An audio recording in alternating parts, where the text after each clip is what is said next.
Hoy iniciamos con esta semana, una semana de mucho empoderamiento, de mucho liderazgo. Es la Semana de la Mujer y no solo estamos celebrando a la mujer, sino que también estamos celebrando a la mujer en la ingeniería. El día de hoy tenemos a una expositora que agradecemos muchísimo que haya aceptado nuestra invitación. Eh, es la máster ingeniera en civil Irene Campos Gómez. Tiene una amplia trayectoria en la gestión pública, académica y técnica. Ha ocupado importantes cargos como ministra de Vivienda y Asentamientos Humanos de Costa Rica. También ha sido presidenta del BAMBI y directora del Instituto Costarricense del Cemento y el Concreto. Es una institución que ha liderado en 2 periodos. También ha sido directora de proyectos ambientales en la empresa Causa,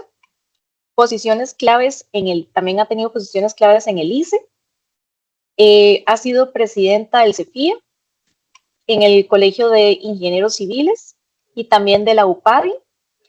Es profesora universitaria en temas de ingeniería ambiental y acreditación académica, participando también en misiones internacionales de evaluación y actualmente está liderando comités técnicos en organismos regionales y forma parte de comisiones de sostenibilidad y acreditación profesional, consolidando así su liderazgo técnico y también la parte académica con toda esta experiencia que tiene Irene. Y nuevamente le agradecemos a Irene por este espacio que nos está brindando.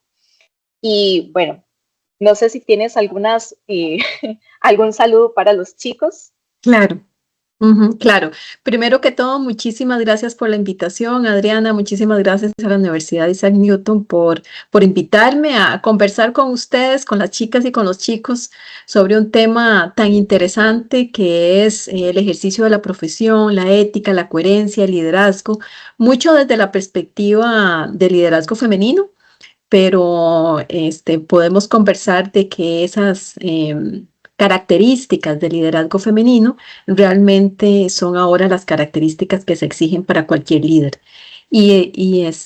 Pues muy agradecida y un gran honor estar con ustedes esta noche. Muchísimas gracias, Irene. Listo, entonces ahí estaría en modo presentación. Cuando usted guste, Irene, con muchísimo gusto, le cedo el espacio. Muchísimas gracias, pues como les decía, un gusto estar acá. Muchas gracias a las chicas y los chicos que se han conectado, realmente, y a los que están por ahí presenciales también. Esperamos tener una conferencia muy interactiva.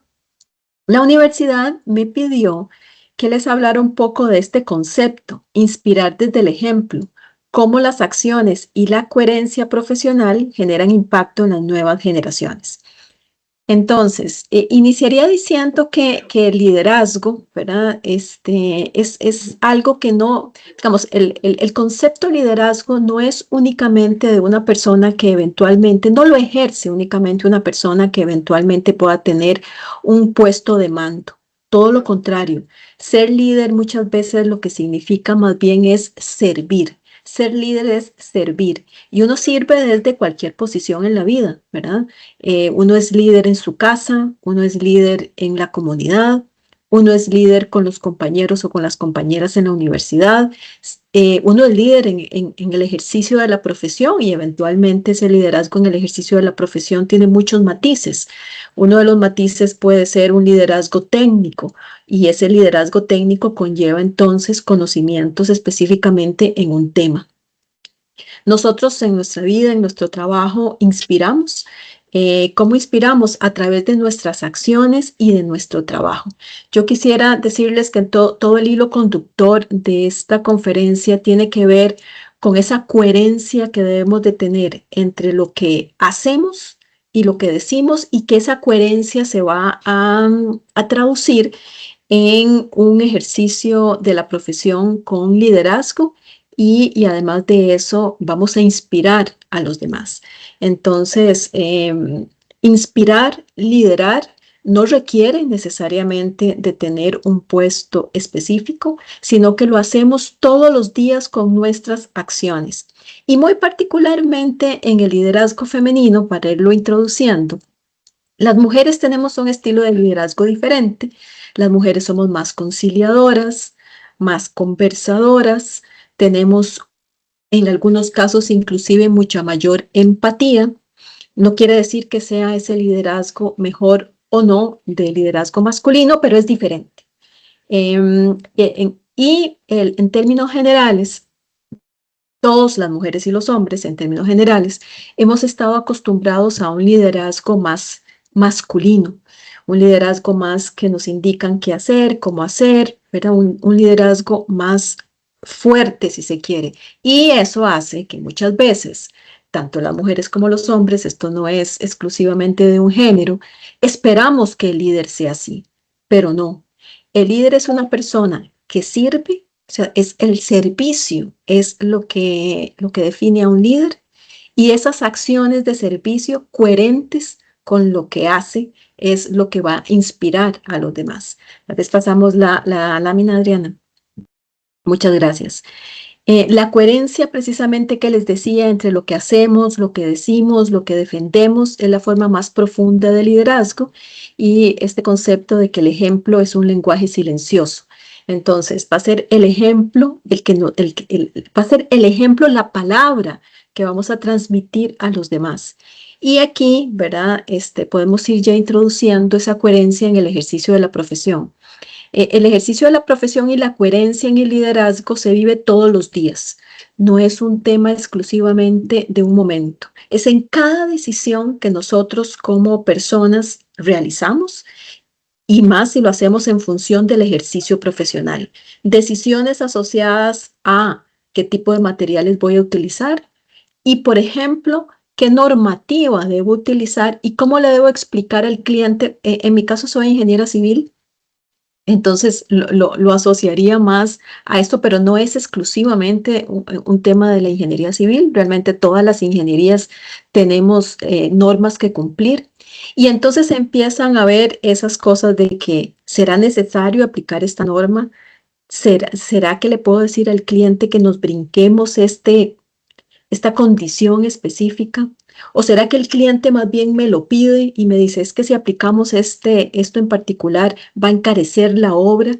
Es que sí, mi área de especialidad en ingeniería ambiental, es que si tengo que sacar los desechos que se producen en la obra y llevarlos a un sitio de disposición final aprobado por el Ministerio de Salud, me va a costar tanto, pero si contrato a cualquier camioncito que venga, me recoge los residuos y no tengo la menor idea de dónde los lleva, me va a costar mucho menos.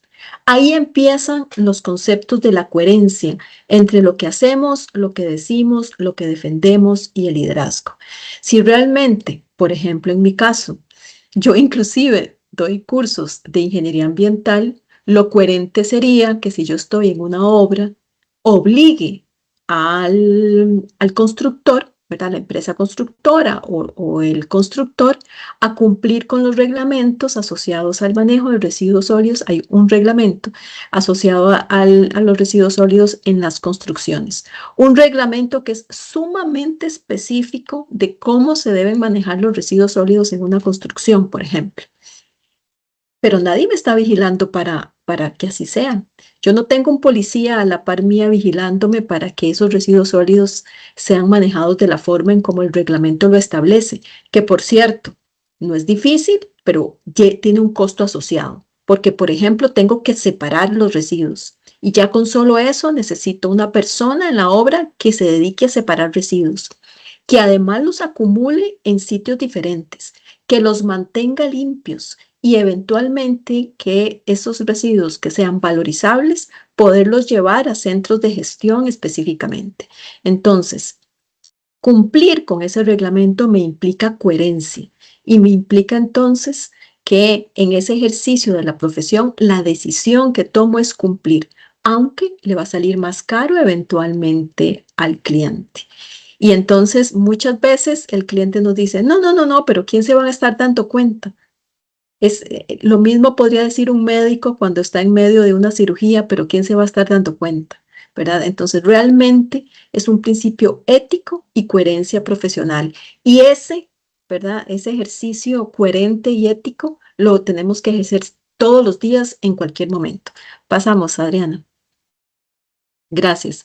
¿Y por qué es importante esto? Porque la universidad dice, ¿qué tal si hacemos una conferencia sobre esta, si se quiere, filosofía, ¿verdad? Sobre la coherencia en el liderazgo para inspirar a las generaciones futuras, que es un poco el concepto con ustedes que nos están aquí acompañando. Ustedes, chicos y chicas, que están iniciando, algunos de ustedes sus carreras, algunos tal vez ya irán finalizando, pero realmente la importancia que tiene para ustedes ese concepto de ser coherentes en el ejercicio de la profesión y que podamos inspirar a los demás.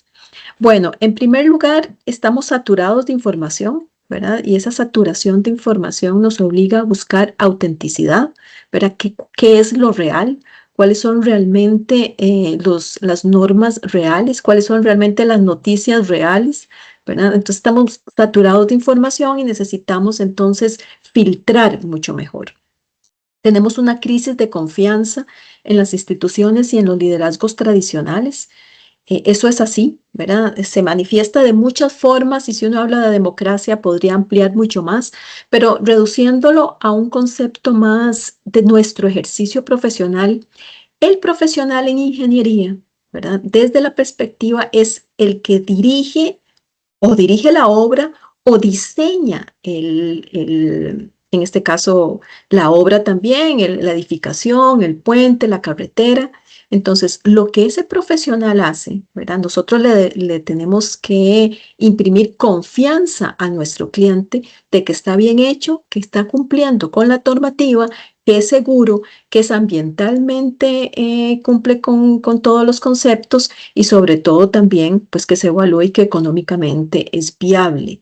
Entonces, esa crisis que tenemos de nuestros liderazgos tradicionales pasan por un motivo y ese motivo especialmente es esa dicotomía entre lo que hago y lo que digo, ¿verdad? Y entonces implica realmente ser coherentes en ese proceso de ejercicio profesional, cumpliendo con la normativa que nos exige nuestro país en las diferentes áreas. Hay mucha normativa técnica, ¿verdad? En muchas áreas, hay mucha normativa técnica, pero eventualmente también en todo lo que es la normativa del Colegio Federado de Ingenieros y Arquitectos.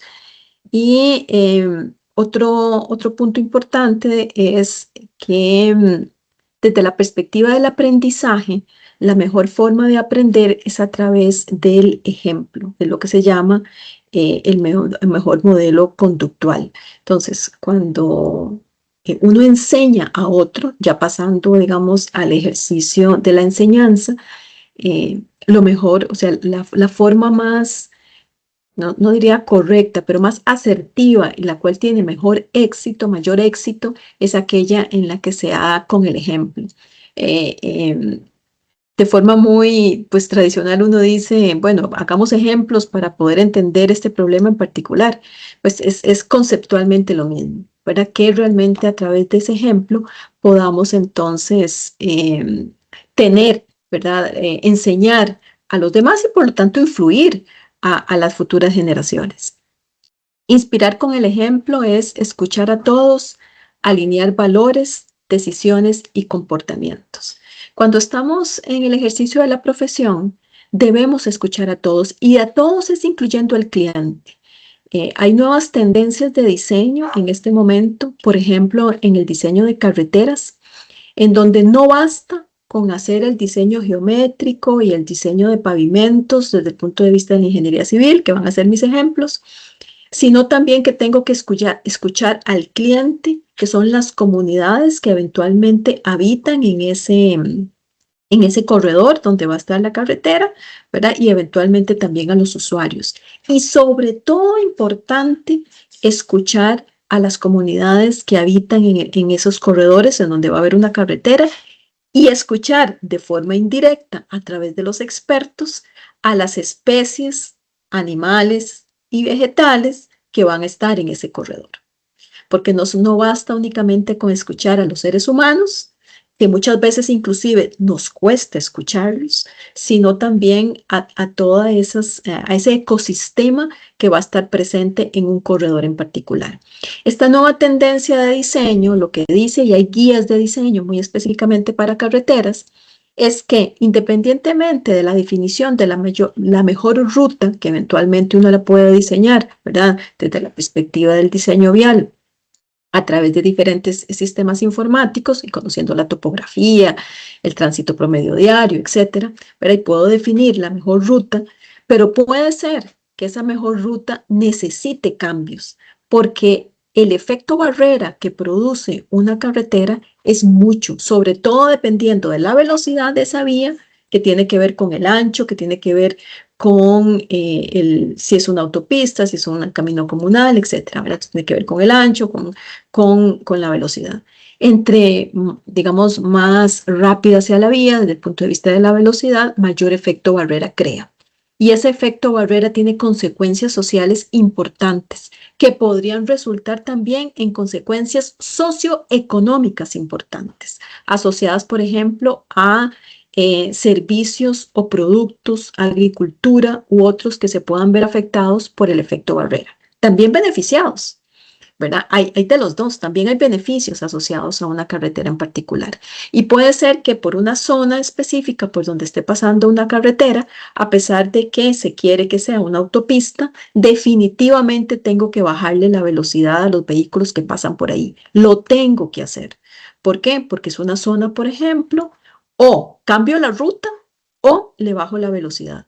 Y esto implica conocer cuáles son los usos que tiene la vía en la zona y cómo es la gente en la zona. Entonces, tengo que escucharlos a todos. Hay un concepto de los sociólogos que habla de los saberes, ¿verdad? Y los saberes dice que todos los seres humanos, todos, ¿verdad? Las diferentes personas que habitan en una comunidad tienen saberes.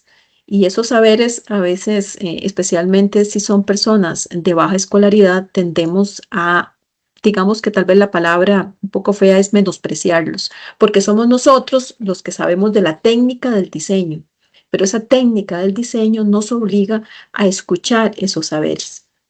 Alinear valores, ¿verdad? Podría ser que la carretera, su mejor trazado, tenga que pasar por un sitio importante para una comunidad, que ese sitio importante puede ser desde un mirador, una especie de árbol muy particular, un cementerio, un sitio particular que sea relevante para una comunidad y tengo que entonces tomar en cuenta esos valores, ¿verdad? Entonces, eso es escuchar, ser empático, inspirar.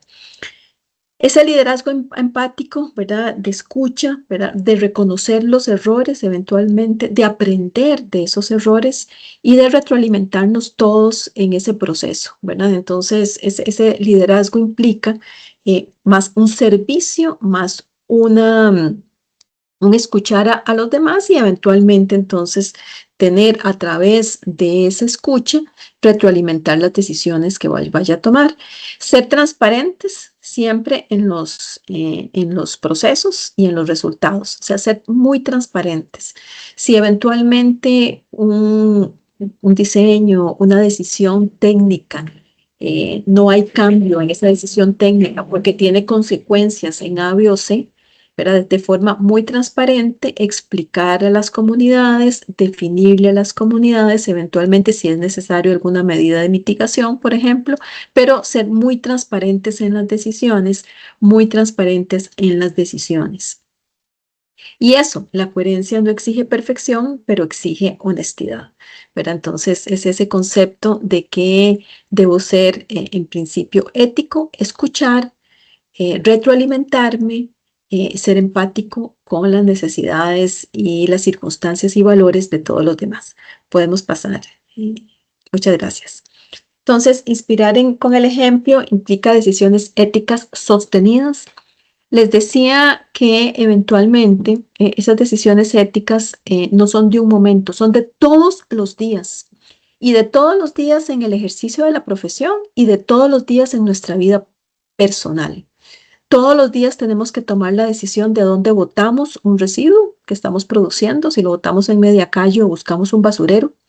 Todos los días tomamos la decisión si reutilizo o reciclo un material en particular. No todos los materiales se pueden reutilizar, no todos los residuos que se van a desechar se pueden reutilizar, no todos los residuos que se vayan a desechar se pueden reciclar, ¿verdad?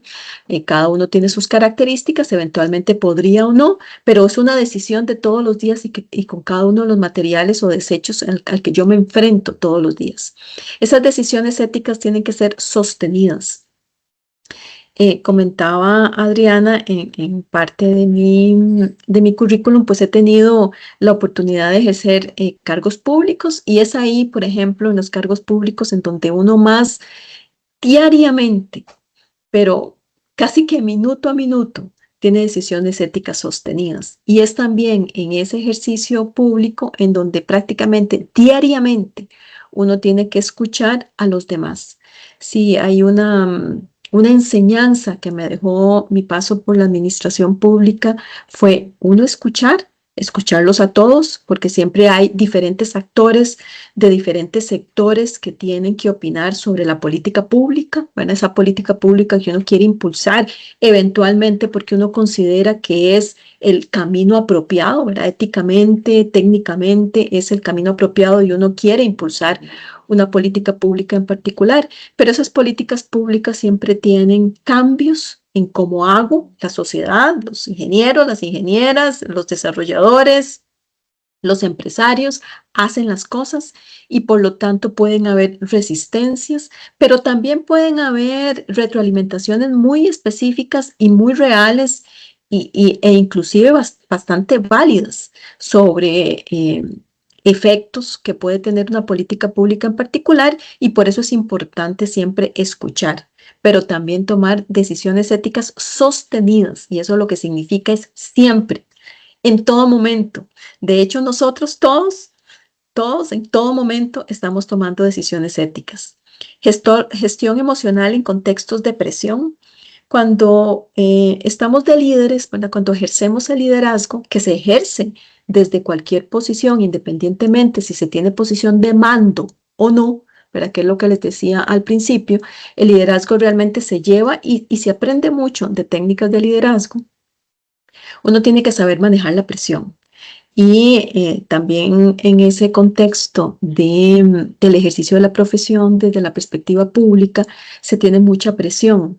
Presión en primer lugar de resultados, pero también mucha presión de diferentes sectores sobre diferentes políticas públicas que pueden querer impulsar o no, ¿verdad? La presión puede ser por los dos lados, querer impulsarla o no. Hay también presión en el sentido del presupuesto, ¿verdad? El presupuesto es reducido.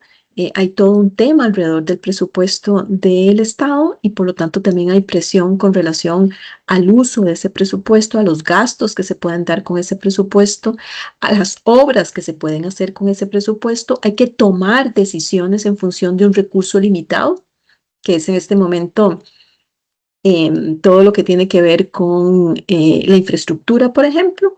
Hay una decisión importante del uso de ese recurso, si lo voy a utilizar para carreteras, si lo voy a utilizar para puentes, si lo voy a utilizar para hospitales o, ¿verdad? En caso del recurso público también está el tema del mantenimiento de todas las obras. Tiene que haber consistencia en estándares y expectativas, ¿verdad? ¿Cuáles son mis estándares desde la perspectiva de lo que voy a hacer, pero también desde la perspectiva de la normativa y cuáles son las expectativas que se tienen con respecto a un proyecto en particular, a una gestión en particular, algo que estoy impulsando en particular? ¿Cuáles son las expectativas que se tienen y tienen que haber consistencia? Y bueno, siempre tiene que haber una retroalimentación y aprendizaje continuo de todo lo que hacemos constantemente. Es muy evidente cuando hacemos un examen, ¿verdad? De ahí uno revisa y dice, pucha, fallé en esto y esto, ¿qué fue lo que hice mal? Ah, es que interpreté mal este dato, no sabía este otro tema. Entonces me retroalimento de forma, digamos, individual. A lo mejor le pregunto al profesor o a la profesora, realmente este problema no lo entendí, ¿me podría ayudar a entenderlo? ¿Me podría decir cuál es la respuesta correcta? Sé que no tuve la respuesta correcta que usted me está diciendo es esta, sin embargo no la acabo de entender.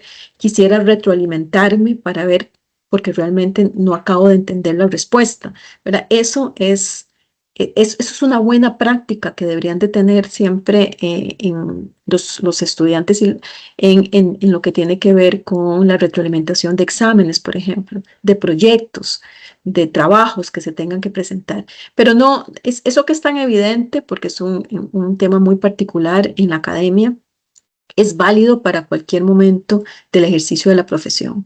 Ni se diga cuando suceden cosas, ¿verdad? En las obras es común, ¿verdad? Que hayan temas particulares que haya que atender y que en una futura obra no se dé, no necesariamente tenga que atender esas circunstancias y estar en constante retroalimentación. Eh, Vuelvo con el tema de la coherencia. La coherencia es una práctica, ¿verdad? Lo tengo que hacer todos los días. Y bueno, conversando con ustedes, ¿verdad? Esas nuevas generaciones que están en este momento estudiando y que van a ejercer la profesión, ¿por qué es importante para ustedes? Bueno, porque modela un comportamiento, ¿verdad? ¿Cuál es ese comportamiento que ustedes van a tener modelado en esa inspiración que tuvieron de eventualmente mentores o personas que los guíen ya en el ejercicio de la profesión? Cuando uno se gradúa, yo tuve la suerte, ¿verdad?, de graduarme y tener una persona, un profesional de ingeniería, un ingeniero, que fue mi mentor. Y eso fue de una forma muy natural, lo que ahora llaman muy orgánica. Simplemente yo empecé a trabajar en un lugar en particular, empecé a trabajar en el ICE. Y esa persona ya tenía sus años, estaba trabajando en el ICE y eventualmente me fue guiando no solamente en la organización, porque el ICE es una institución muy grande que tiene diferentes áreas y tal, no solamente una guía en la organización y en los temas como más administrativos que uno podría tener dentro de una organización grande, sino también en el ejercicio de la profesión. Fue un excelente mentor, ¿verdad? Para mí fue un excelente mentor, me fue guiando en el ejercicio de la profesión de una forma muy coherente, por cierto, muy coherente, una persona muy ética. Entonces, eso hace, ¿verdad?, que las nuevas generaciones, que en ese momento fui yo, pudiese tener esa retroalimentación de él, generar confianza psicológica y seguridad psicológica en las personas jóvenes. Eh, Ahora las personas jóvenes tienen una visión que a mí me parece fabulosa, dicho sea de paso, me parece fabulosa, los admiro por eso, una visión muy clara de qué quieren ser y el bienestar que quieren tener como personas, que no era, cuando yo inicié la profesión, un indicador en ese ejercicio de la profesión. Esa priorización de mi bienestar psicológico, mi bienestar mental, la importancia que tiene mi bienestar mental para poder ejercer la profesión de la mejor manera, ¿verdad? Porque realmente es retroalimentación. A ese ejercicio no era evidente cuando yo me graduaba, pero ahora sí lo es. Y lo cual me parece fabuloso, dicho sea de paso. Entonces, generar esa confianza, esa seguridad psicológica en las personas, siendo coherentes, ¿verdad?, escuchándolos, siendo empáticos con estas nuevas generaciones, elevar esos estándares de integridad, de profesionalismo que tenemos que tener todos y todas, no solamente pues en el ejercicio de nuestra profesión, aunque es lo que estamos hablando en este momento, realmente en nuestra vida, y construir culturas más humanas y sostenibles. Y que quiero detenerme en esto, porque les decía a Andrea que yo doy clases y doy clases de ingeniería ambiental, que es mi área de especialidad, que por cierto me fascina, ¿verdad? Es una de mis grandes pasiones. Para mí la ingeniería ambiental y lo que significa desde la ingeniería civil llevar los temas ambientales es mi pasión, que no es fácil, por cierto. Hay muchos obstáculos, los ha habido, ¿verdad? Cuando yo me graduaba, los había más, ahora hay mucho más conciencia, pero yo le digo a mis estudiantes de ingeniería que hay un tema interesante. Cuando uno está en el colegio, ¿verdad?, en la educación secundaria y le preguntan, bueno, ¿usted por qué quiere ser ingeniero? Ah, por esto y esto, pero además a mí me gusta mucho la física y las matemáticas. Pero les voy a decir una cosa a los chicos y a las chicas que están aquí presentes. La ingeniería, cualquiera, hablo por la ingeniería civil, es una ciencia social, porque nada de lo que hacemos, el puente, la casa, la carretera, Nada de lo que hacemos es para un desconocido, es para una persona, para una sociedad, para alguien. Y eso implica necesariamente tener conversaciones con ese alguien. ¿Qué es lo que necesita? ¿Cómo lo necesita? ¿Para qué lo necesita? ¿Cómo se lo puedo diseñar de la mejor manera? ¿O por qué es importante dar un servicio en particular, por ejemplo, un servicio de transporte público, a una comunidad específica? ¿Cómo se lo debería de dar? ¿Cuáles deberían de ser los indicadores de calidad de ese servicio público? ¿Cómo deberían de ser las unidades de ese servicio público? Y con base en todo ese concepto, que es realmente para una comunidad en particular, pero yo no fijo los indicadores porque hay un código que me dice que ese es el indicador. Yo fijo mis indicadores porque hay una comunidad que va a utilizar ese servicio público en particular. Que haya un código que traduce la seguridad principalmente, la seguridad en números, genial, pero no es lo único que yo tengo que tomar en cuenta en un diseño en particular. Realmente, desde la perspectiva de la ingeniería, a mí me parece que inclusive deberían de haber cursos adicionales, a lo mejor conferencias como estas, en donde se les explique a los estudiantes que cuando ejercen la profesión no están aislados, no están sentados frente a una computadora hablando solos, diseñando solos, están en un equipo de trabajo. Primero, tienen que aprender a hablar multidisciplinariamente y esa multidisciplinariedad implica profesionales en sociología, profesionales en psicología, profesionales en biología y desde las diferentes perspectivas, inclusive profesionales en medicina, en salud pública y por supuesto profesionales en arquitectura, en ingeniería eléctrica, en topografía y en las profesiones que son un poco más afines a nosotros. Entonces, construir culturas más humanas y sostenibles implica necesariamente tener una comunicación más asertiva con todos y sobre todo entender que en la ingeniería es una profesión que implica un conocimiento social importante y que no es sentarse frente a una computadora y un sistema, un programa para hacer un diseño. Eso me da unos números que luego tengo que ir a validar con quien va a utilizar ese diseño en particular. La coherencia inspira y provoca motivación. Eso es el mensaje de esta lámina. Continuamos.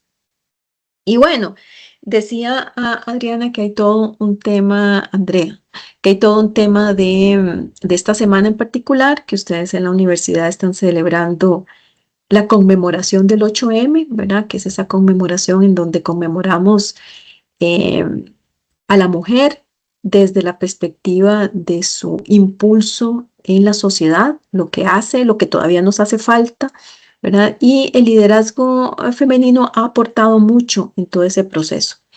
Las generaciones han venido, ¿verdad? Celebramos el 8M, pero las diferentes generaciones de mujeres han venido trabajando en esa posición para nosotras las mujeres. Hubo una generación, que es la de mi abuelita, por cierto, hablando de Costa Rica en particular, que luchó por el voto, ¿verdad? Luchó por el voto, que el voto tiene implicaciones, ¿verdad? El voto es el acto físico de ir a poner mi dedo por un dirigente en particular, pero eso tiene implicaciones detrás. El hecho de que yo pueda decidir ir a las urnas y decidir quién podría dirigir un país en particular, tiene implicaciones de las capacidades que tienen las mujeres para poder tomar esas decisiones, ¿verdad? Que además las mujeres puedan exigir líderes o lideresas con ciertas características y además implicaba darle un rol potencialmente a la mujer en los puestos también. Pero bueno, esa fue una lucha, que fue de mi abuelita, por ejemplo, mi abuelita que en paz descanse, este, nunca, o sea, jamás pensaba en no ir a votar.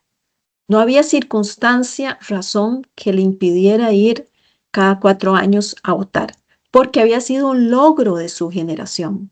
Ella nació en un país en donde ella no podía votar y lamentablemente murió en un país que le dio la oportunidad de votar. Eso fue un gran logro para esa generación. Otra generación, y ella la traslapó, fue la generación de que le permitieran estudiar. A mi abuelita, por cierto, no le permitieron ir al colegio, solo le permitieron terminar primaria, porque las mujeres ya tenían que salir, ayudar en la casa, ¿verdad? Todas las tareas del hogar. Entonces a ella no le permitieron, no era que no quisiera o que no pudiera, porque son circunstancias diferentes. Puede ser que una mujer quiera ir, pero no puede por temas socioeconómicos, por cualquier otro motivo. Pero eventualmente, en el caso de mi abuelita, no la dejaron. Entonces, permitir estudiar fue otra generación que ganó ese, ¿verdad? Y mi mamá, la generación que siguió, no solamente era estudiar primaria y secundaria. La generación de mi mamá fue que pudiese ir a la universidad. Mi mamá tiene 88 años, así que se pueden imaginar la edad de mi abuelita, que en paz descanse, ¿verdad? O sea, para que vean los años para atrás. Mi mamá fue a la universidad, ella ya tiene 88 años hoy, fue a la universidad en ese momento que habían reabierto, la Universidad de Costa Rica en ese momento, y estudió. Se graduó, terminó una carrera y luego decidió que ella quería estudiar otra carrera y terminó otra carrera. Entonces, ella fue una de esas afortunadas que pudo ir a la universidad y graduarse de la universidad. Esa fue otro logro más allá, porque según me cuenta mi mamá, ir a la universidad y estar todo el día en la universidad, porque nosotros somos de Cartago, ¿verdad? No podría ir y venir, entonces se quedaba todo el día en la universidad. ¿De qué hacía esa mujer? Era una mujer de malos pasos, estaba todo el día quién sabe a dónde, ¿verdad? O sea, fue muy disruptivo, ¿verdad? Poder ir a la universidad y sobre todo eventualmente cuál carrera estudiar. Entonces esa generación dijo, bueno, voy a la universidad. ¿Cuál fue la siguiente lucha de la siguiente generación? Que esa la veo como una lucha mía. La siguiente lucha fue que nos aceptaran en los trabajos, que pudiésemos trabajar, que pudiésemos ir a trabajar y que pudiésemos las mujeres, que siempre hemos tenido roles complicados, ¿verdad? Poder ejercer la profesión, en el caso de la ingeniería, pero además poder tener los tiempos para hacerlo. Eso es una lucha adicional, ¿verdad? Que todavía la estamos viviendo y a ustedes les toca otras luchas, luchas de equidad en salarios, luchas de equidad en el trabajo hogar también, ¿verdad? Y inclusive un poco, lo estoy viviendo en este momento con las chicas más jóvenes, cómo equilibrar, precisamente por ese deseo de equilibrar mejor mi vida personal, mi bienestar, cómo equilibrar familia y trabajo. El liderazgo femenino introduce nuevas formas, les decía, nuevas formas colaborativas de trabajar, empáticas, éticas. Tenemos un liderazgo muy diferente y eso implica entonces, ¿verdad? Algunos lo llaman un liderazgo más como de niña pochita, de que, ¿verdad? Y realmente no es así. Es un liderazgo que escucha más, que toma decisiones más informadas, pero no es un liderazgo en el cual se imponga. Las hay las excepciones, por supuesto. Y las mujeres, que es otro tema que particularmente lo he vivido muy de cerca, les decía que yo fui presidenta del Colegio Federado de Ingenieros y Arquitectos, del Colegio de Ingenieros Civiles y de la Unión Panamericana de Ingenieros. En este último hubo una elección, ¿verdad? Era una elección. El candidato que estaba, éramos dos candidatos, estaba un candidato de México y estaba yo de candidata. Y pues hay una elección y queda pues el que gana.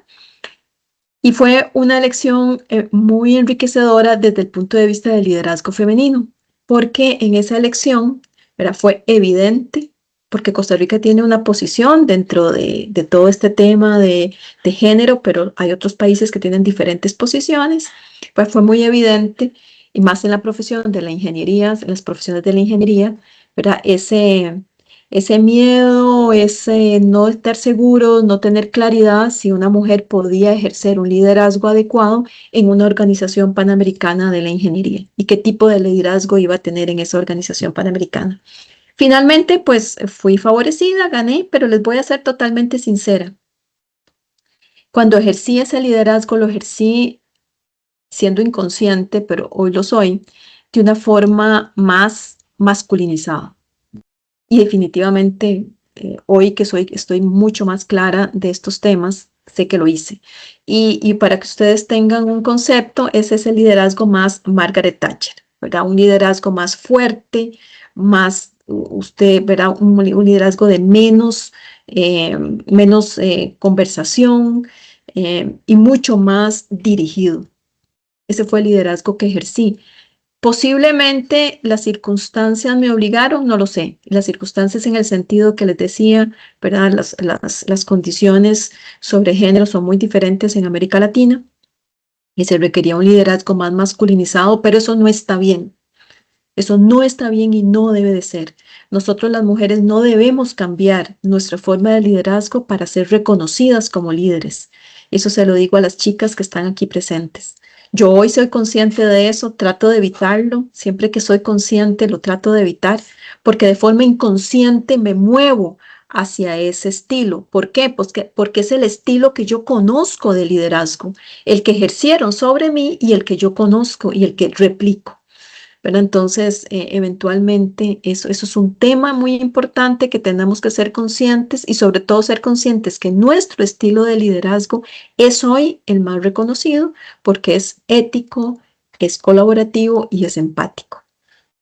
Bueno, y sobre todo porque nos permite pues inspirar a otros y a otras, muy particularmente en el liderazgo femenino, a las chicas, a las jóvenes, a las niñas, de que tomen profesiones que eventualmente no son comunes para las mujeres, pero que definitivamente tenemos mucho que aportar. El liderazgo femenino no solo abre caminos, sino también que pues permite inspirar a las chicas. Y bueno, porque es importante todo esto, porque los líderes que escuchan, los líderes deben de escuchar antes de hablar, ¿verdad? Eso es ser empático. Los profesionales que cuidan su bienestar sin sacrificar resultados, es lo que les decía. Hoy el liderazgo es colaborativo, pero el liderazgo es muy claro. Primero somos las personas, primero hacemos conexión como personas y luego juntos y juntas vamos por una meta en particular. Eventualmente podemos hacer algún sacrificio, pero no es sacrificio todo el tiempo, no es todo el tiempo, ¿verdad? Estar necesariamente todos los días a las 9 de la noche terminar mi trabajo, porque hay cosas personales que uno siempre debe tener. Las mujeres abrimos camino para otras, ¿verdad? Caminos que dejamos abiertos para otras. Les decía, mi abuelita lo abrió, mi mamá lo abrió, espero abrirlo yo, haberlo abierto y que otras sigan abriendo esos caminos que necesitamos. Y bueno, es importante el liderazgo de defender valores incluso bajo presión. Pasamos. Y bueno, inspiramos con el ejemplo, identificar valores no negociables. En el liderazgo siempre es importante decir, bueno, ¿cuáles son esos valores y cuáles son no negociables? ¿Verdad? No voy a hacer un cambio porque uno puede llegar a conciliaciones, pero ¿cuáles son no negociables? La autoobservación, uno debe de autoobservarse, ser consciente, digamos, de sus propias cosas y eventualmente retroalimentarse para un cambio positivo. Las interacciones, ser intencionales, ¿verdad? Tener buena comunicación, ayudar a otros a través de mentoría. Programas de mentoría son muy importantes. Les decía que en mi caso en particular fue muy importante mi mentor en el momento en que inicié mi profesión, pero esa mentoría eventualmente con chicas siempre es importante. Y bueno, visibilizar esos aprendizajes y ser referente, ¿verdad? No es un rol formal, se lo dije desde un inicio, ser un referente realmente involucra ser coherente, tener valores, ¿verdad? Y eventualmente poder transmitirlos. Continuamos.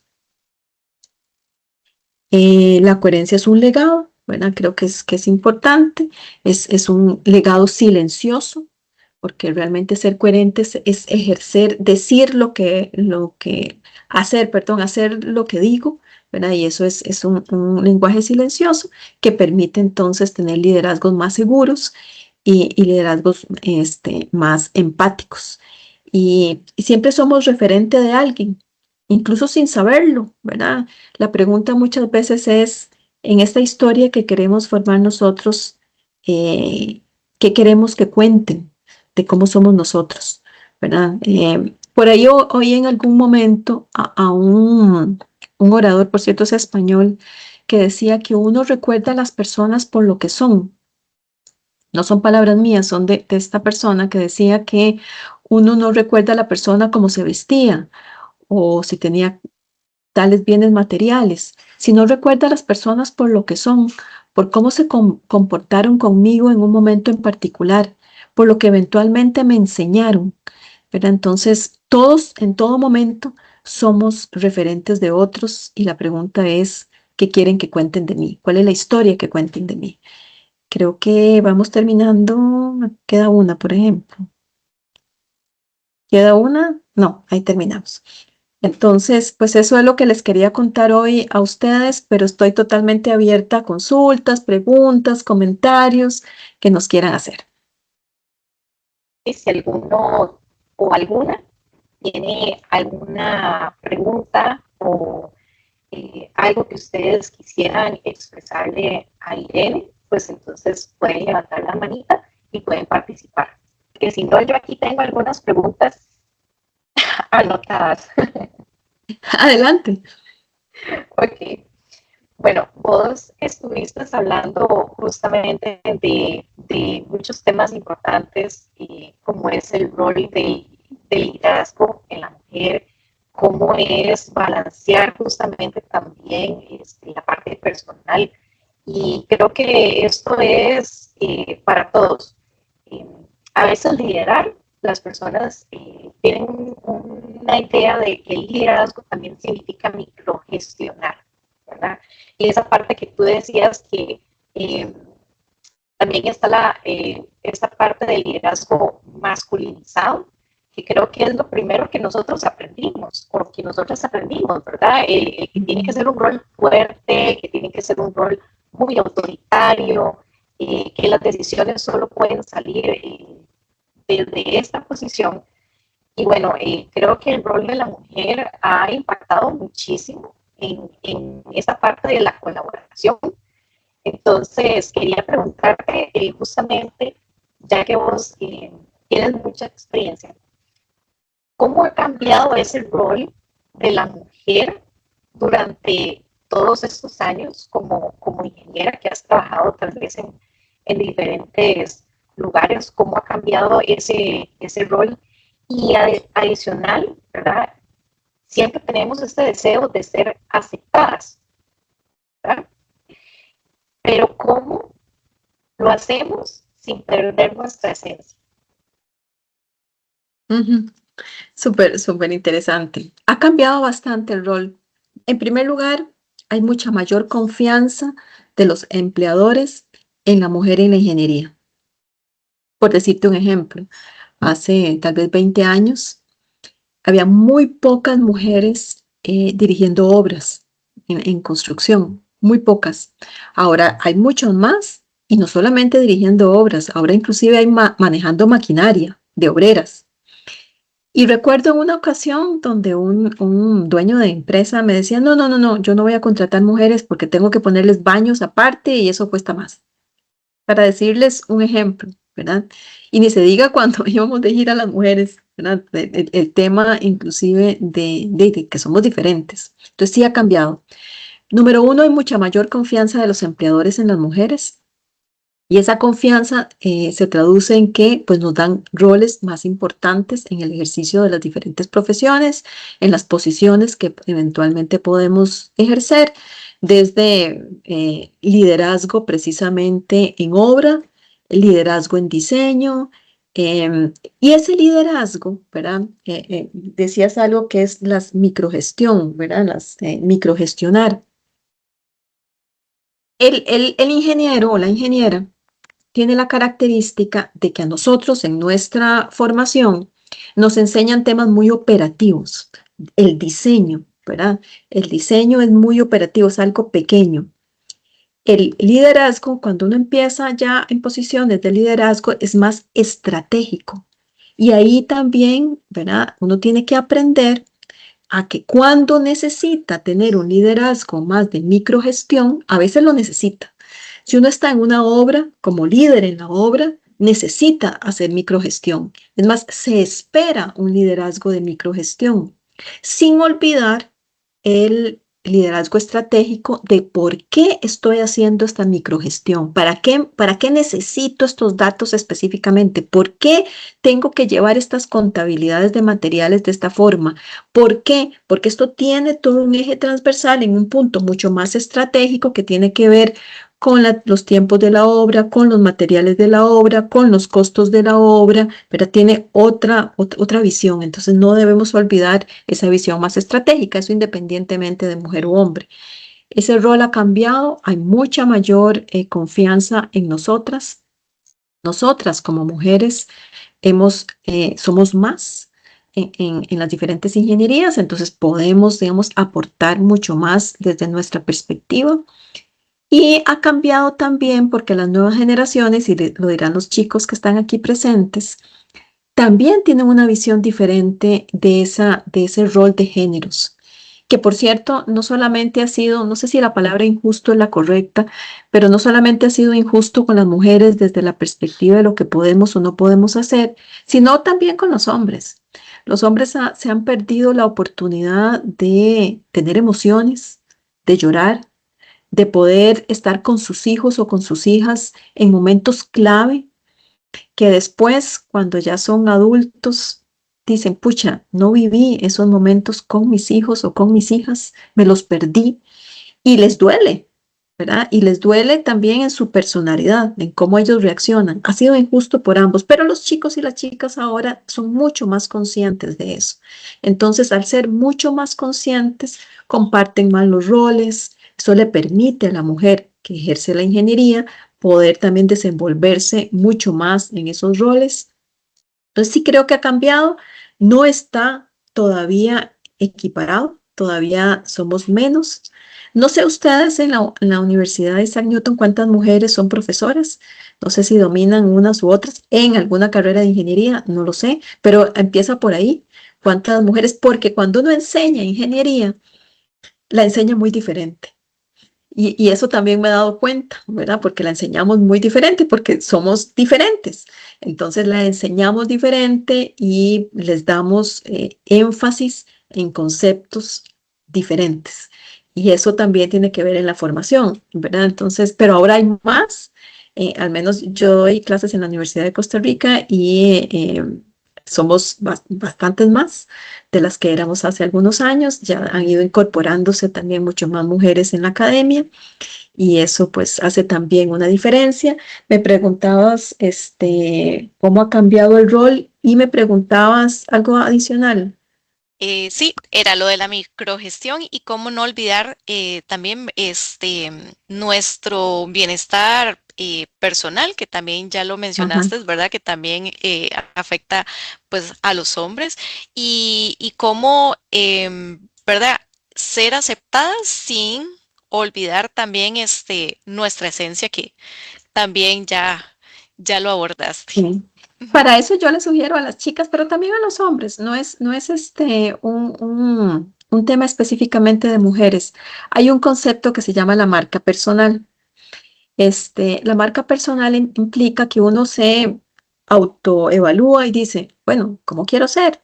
¿Cómo quiero que las personas me conozcan, me reconozcan?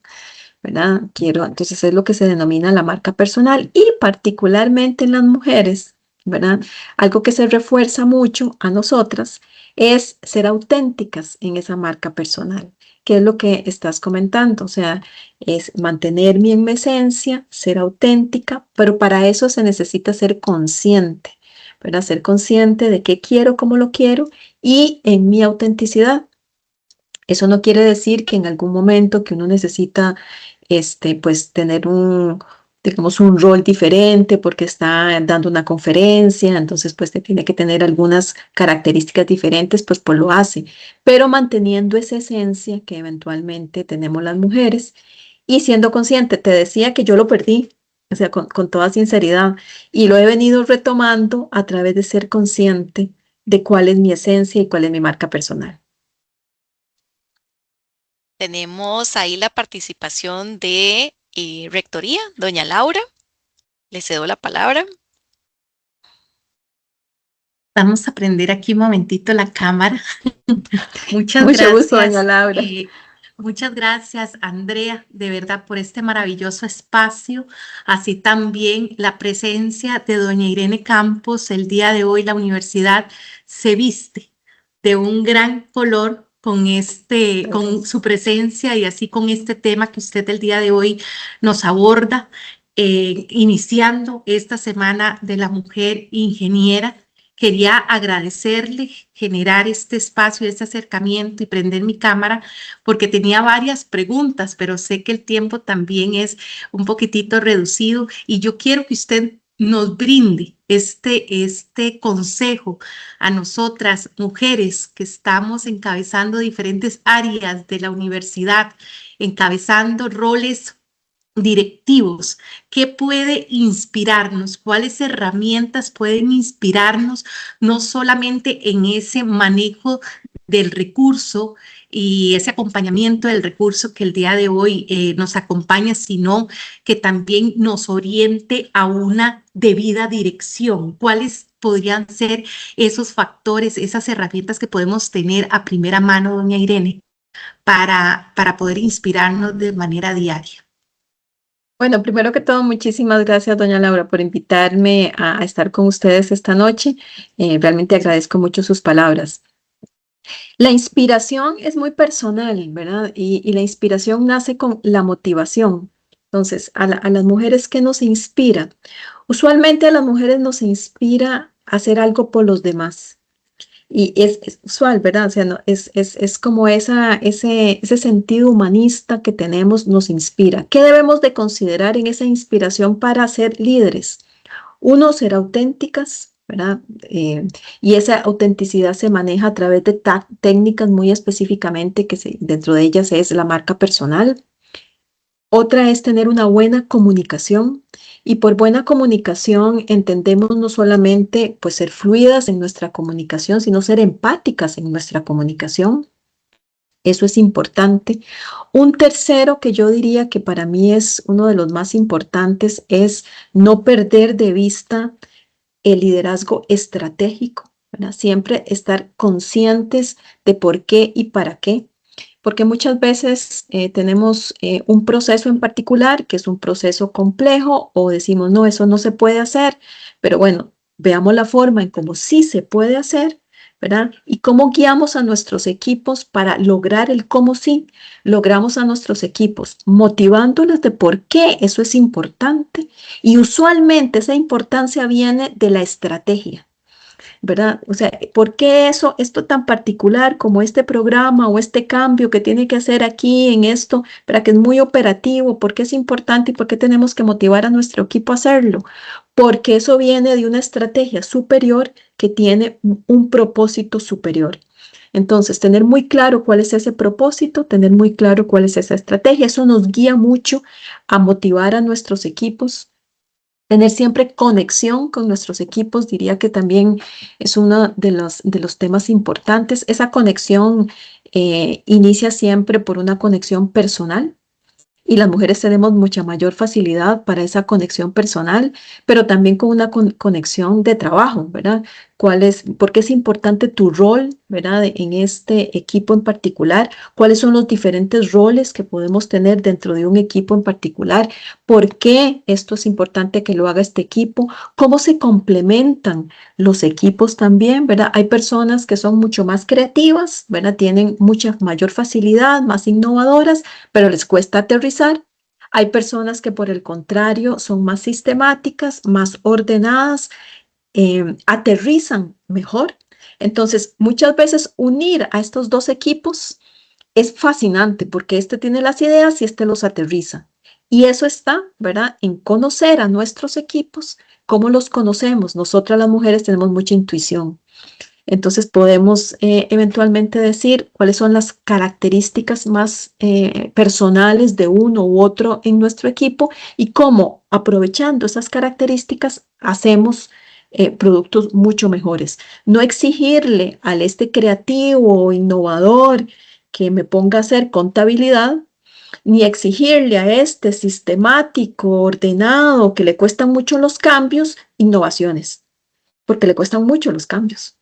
Entonces, precisamente hacer uniones entre equipos, eso nos favorece y las mujeres, digamos, tenemos esa facilidad. También hay herramientas, ¿verdad? Hay herramientas para eso. Hay herramientas que uno puede pasar, encuestas, y hay herramientas que me ayudan a detectar cuáles son las fortalezas y debilidades en los equipos y cómo unirlos y no necesariamente hacer cambios. Pero yo diría que comunicación, liderazgo estratégico, intuición, conciencia, nos ayuda muchísimo a motivar nuestros equipos y llevarlos adelante. Y sobre todo, muchas veces, tener mucha claridad de nuestras capacidades. Las mujeres también tenemos una característica, que es vacilón, debe ser un tema evolutivo. Cuando iniciamos, ¿verdad? Y tenían que ir a cazar ahí los elefantes y esto y que el otro, y tenían que ir, ¿verdad? Y las mujeres teníamos otros roles. Entonces sale un puesto a concurso, por decir algo, y la mujer dice, mira, no me hacen falta estos dos, no, mejor no participo porque me hacen falta estos 2 puntos. A un hombre le pueden faltar 6, pero arriesga, ¿verdad? Porque conoce sus capacidades y dice, me arriesgo. No tengo este título aquí o me falta un poquito en inglés, pero me arriesgo. Es ser más arriesgadas y confiar más en nosotras mismas. Creo que también finalizaría con eso.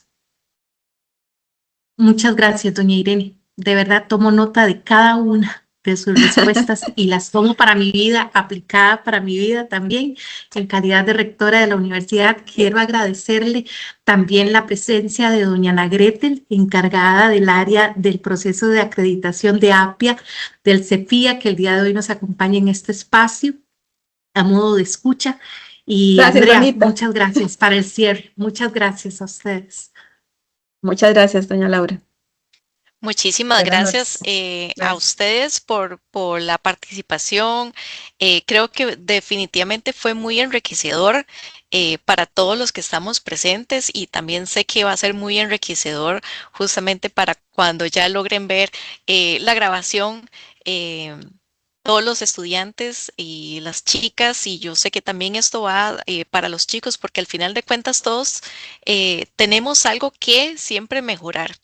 Y de verdad, agradecerte de parte de la Universidad Isaac Newton todo este aprendizaje porque fue justamente muy necesario. Creo que todos necesitamos justamente aprender sobre esta parte de liderazgo, el poder creer en nosotros mismos y todas las herramientas que hoy nos brindaste. Entonces, Irene y Ana, muchísimas gracias por estar con nosotros esta noche y nuevamente de parte de la Rectoría, de parte de la Universidad Isaac Newton, de verdad le agradecemos. Muchísimas gracias a ustedes. Que tengan muy buenas noches. Igualmente, buenas noches.